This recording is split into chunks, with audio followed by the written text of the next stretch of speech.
హీరోయిన్ని వేరే విలన్కి ఇచ్చి పెళ్లి చేస్తుంటే హీరో వచ్చి ఆపండి అని అరవటం, తాళిగట్టే టైంలో ఆగిపోవడం, ఆ టైంలో ఆ చేతిలో ఉన్న పళ్ళాన్ని హీరో కాలుతో కొట్టడం, ఇవన్నీ సినిమాల్లో సీరియల్స్లో చూస్తున్నాం. నిజ జీవితంలో అట్లాంటి సంఘటన జరిగింది.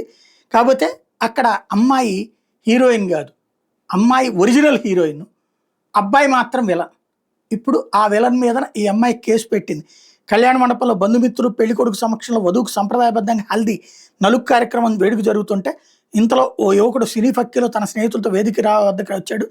పెళ్లి ఆపండి, నేను పెళ్లి కూతురు పదేళ్లుగా ప్రేమించుకుంటున్నా అంటూ అక్కడే ఉన్న సారే పళ్ళాన్ని కాలితో తన్నాడు. ఊహించిన ఈ ఘటనతో అందరూ నిర్గాంతపోయారు. చివరికి పెళ్లి ఆగిపోయింది. పోలీసుల సమాచారం ఏంటంటే నెల్లూరులో నవపేట ఎఫ్సీఐ కాలం చెందిన యువతి లేగుంటపాడులో ఉంటున్న తన సమీప బంధువు ఇంటికి తరచూ వెళ్తుండేది. ఈ క్రమంలో 2022లో నందవర్ధన్ అనే యువకుడితో ఆమెకు పరిచయం ఏర్పడింది. ఇద్దరు పరిచయంపై ఇంట్లో తెలియడంతో ఆమె అతడితో మాట్లాడడం మానేసింది. దీంతో నందవర్ధన్ యువత వెంటబడుతూ మాట్లాడబోతే మనం తీసుకున్న ఫోటోలు అందరికీ చూపిస్తానని బెదిరించేవాడు. ఆమెకు పెళ్లి సంబంధాలు వచ్చినా చెడగొట్టేవాడు. దీంతో యువత కుటుంబ సభ్యులు నవాబ్పేట స్టేషన్లో ఫిర్యాదు చేస్తే పోలీసులు అతను పిలిచి మందలించారు.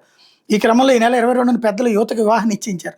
నగరంలోని ఒక కళ్యాణ మండపంలో బంధువులు పెళ్లి కొడుకు సమక్షంలో హల్దీ కార్యక్రమం జరుగుతుండగా నందవర్ధన్ తన స్నేహితులతో అక్కడికి వచ్చాడు.